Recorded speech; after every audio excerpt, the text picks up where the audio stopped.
I'm Lisa, the artist behind Lachri Fine Art. In today's vlog, I will be talking about my trip to California and showing you some of my very old paintings and drawings. I apologize for this vlog being a week late. I had planned to vlog from my parents' house, but started having technical difficulties and just didn't want to deal with it, so I decided I would bring all my footage and photos home and just do all the editing here, which made everything so much easier. You guys may be wondering why I have Fluttershy sitting next to me. There's actually a story about this. For my birthday, my mom normally sends me a new orchid, but I hit the point where I have too many and there's not enough room where they can all get light. Anyway, too many orchids. So this year she wanted to send me a My Little Pony from Build-A-Bear because I love Build-A-Bear and I love My Little Pony. Well, the original My Little Ponies, my old ones. I won't tell you how old they are because it dates me. So she had planned when I got to Southern California on taking me to the Build-A-Bear workshop where I could make my own. This seemed like a great idea and I was so excited about it, but when we got to the Ontario Mills in Southern California, it's gone downhill since I left. Well, it was already bad, but it is so bad.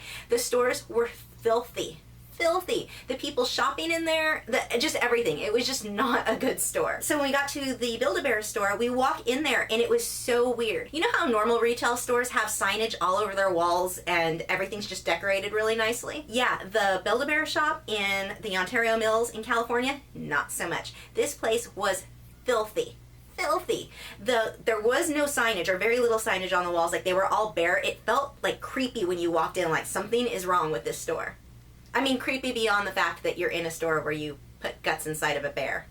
And that I'm a grown woman going in to put guts inside of a bear. Or a pony. Anyway, so we went in and I had wanted this color and they didn't have this color, so they said they had some already built, like made, you could get the ready-made ones. So we went and looked on their shelves.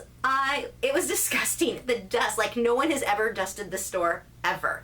The ponies were filthy, their feet were filthy, they were ripped in parts, and I cannot believe they had these out on, it was just ridiculous. So we came home and ordered it and had it shipped here, which was better because I don't think I would have been able to fit her in my suitcase. And anyway, she just came today, so she is going to help with today's video. Because I'm a crazy person. But I'm a happy crazy person, so that's okay, right? Anyway, my whole trip to Southern California was amazing. I had a great time. So now we will move on to the old drawings, which hopefully will be encouraging for you guys who are newer to art to see that you don't have to start off very good, because I was not very good when I started. The first one that I have to share with you guys is one from when I was in 3rd grade. This is when I kind of started moving away from rainbows. I talked about that in last week's vlog, but I started moving away from the rainbows and onto horses and waterfalls. In this scene, I must have drawn a million times. I drew it over and over and over again. Part of that may have been a boy in my class who I had a crush on complimented me on the drawing, so of course that means I have to draw the same thing over and over. That's how that works, right? Now moving on to when I was a teenager, most of these started when I was probably around 14 and 15, where I really became more obsessed with whales and dolphins. Now I had never taken any art lessons or classes. I wasn't even able to take art classes in school because I played the violin and in the orchestra that was considered my elective, so I pretty much got to play around with whatever supplies I had available at home, which boiled down to graphite, charcoal, and watercolor. So what I started doing was making a watercolor base and then using charcoal on top of that. This first one is really old. It was done on cardboard where I glued sheet music that I was no longer using and watercolored that, glued the whales on top of that I had done with watercolor and charcoal. This was really one of the first I had done like this. And I started doing a lot of collages. I've always loved the look of things that were layered on top of sheet music, so you'll still see me use that a lot more. Now these next ones move more into the time period I talked about in last week's vlog where I was living with my abusive dad, and you can really see that those emotions I think come out through some of these. They're just dark. This first one was so odd for me. I didn't even know my parents had all of these at their house because it is the one that stands out most, that I was most depressed, most upset, felt terrible. This painting is the one that I did during that time. I can still remember exactly where I sat in the bedroom doing that. It was just so weird. You know how certain songs will bring back different emotions that you had at that time? Paintings can definitely do that to you too. And this one, more than most, brings back like the memories were just weird having seen that in person again. I did a lot of these over the years, or the next few years, in charcoal with watercolor. That was the main medium that I was able to afford. It's just what I had available to me. Besides the charcoal oil and watercolor paintings, I also was doing a lot. I found a red colored pencil. I don't know where this red colored pencil came from, but I found a lot of work where I was working in with just the red pencil and black charcoal. I had been drawing horses a lot back then as well. And at this point, I had no reference photos. I was just working from memory, which is why my horses are so misshaped. This is also during the same time when I was living in that abusive situation with my biological dad. And so it all kind of makes sense on why these look the way that they do. Besides the fact that I was not using a reference photo, which would have made things infinitely better. This wolf, I guess it's a wolf, I think that's what I was going for. The rose that's laying on the ground, it's supposed to be a rose, it looks like a black squiggle. When we scanned this, it came out, it desaturated it, so there's no color, but that rose was red. And it was a rose. These two horses were done in graphite, probably a number 2 pencil, because I think that's all I had, and another wolf photo done in graphite. And I cannot stress this enough. I know a lot of you guys will submit stuff to me and say that you did not have a reference photo. You need a reference photo, always. Always have a reference photo, unless you're going crazy abstract, which can be cool. I'm not saying there's anything wrong with that, but if you're trying to do a wolf, get a photo of a wolf. If you're trying to do a leopard, get a photo of a leopard. Find reference photos, especially with the internet, and there are so many royalty-free sites. My favorite, I will link down below in the video description, called Paint My Photo. There are tons of places you can get these royalty-free reference photos. Get a reference photo. If you can't take a photograph yourself, find one. It will make a huge, huge difference in your work. Now, I was pretty bad in class with the daydreaming and being off in my own little world, so these two are actually on the back of my homework. This one actually says history notes, and I don't even want to read and see how misspelled these are because my spelling was horrible. The lack of spell check was an issue. That's just done in ink with whatever pens I had in my backpack. And then this dolphin, just a black ballpoint pen, again, on the back of homework, or maybe the front of homework. You never know with me. Now, my senior year in high school, I moved cities because of all the stuff that had gone on with my dad. I moved away from everybody and everything into a school that actually did have a decent art program. This school did not have orchestra, so the art program was definitely where I wanted to go.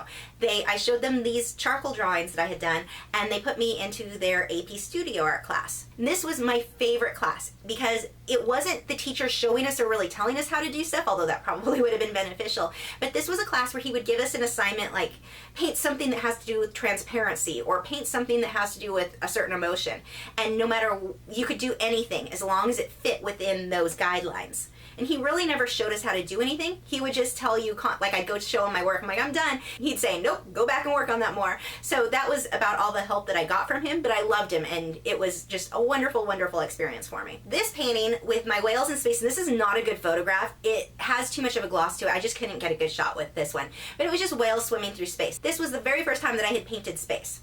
Turns out airbrush works much better for that. This next one I also did in that same class, my senior year in high school, also in acrylic. This was my second or third time painting in acrylic. This next one was done a couple of years later. My sister had gotten a new bed set that she was all excited about, and I wanted to make her a painting for Christmas that matched those colors. So I used hard edge and those exact colors from her bed set to make her this painting, which apparently she did not keep because it's at my parents' house. Moving on, this is when I really decided, or what I started doing when I decided that I wanted to be an artist for a living. This painting with this whale at this angle and that mountainside and the wave, I've probably done 6 or 7 different times, all with different shades of color. So there's probably a lot of, well, 6 or 7 people out there that have this painting. Then I decided I wanted to paint mermaids. The problem was I couldn't paint or draw people at all. I was absolutely terrible at it.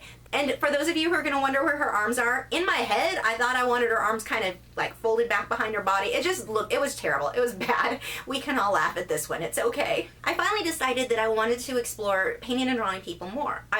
Acrylic paint dries very fast, and so it's a lot harder to get your skin tones blended nicely unless you're using an airbrush, which I was not doing at this point for that type of painting. So I started working in oils. This was supposed to be a self-portrait, and I'm glad we kept it because it's frightening. I can't even pinpoint what all is wrong with this other than the fact that it's crazy creepy.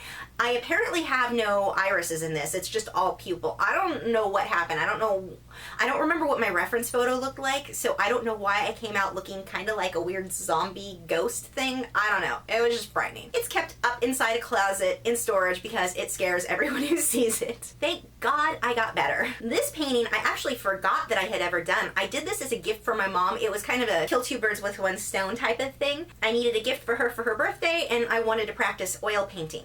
And a lot of times when you're practicing and learning to paint, it's a lot easier to learn if you're copying another artist's work.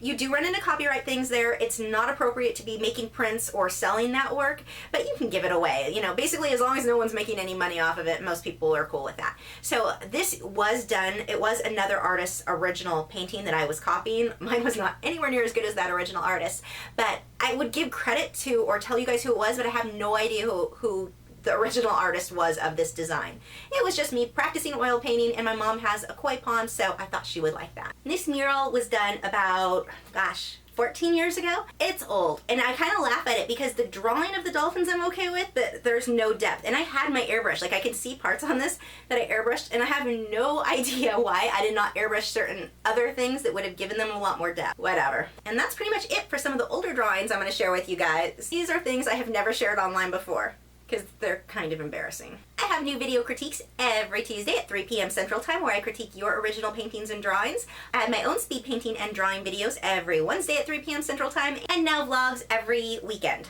Mostly every weekend, except last weekend.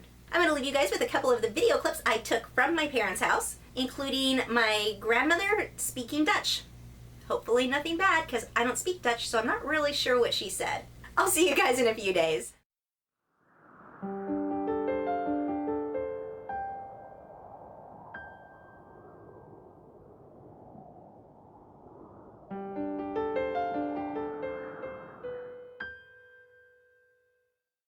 Couple of my first oil, this was one of my very first oil paintings.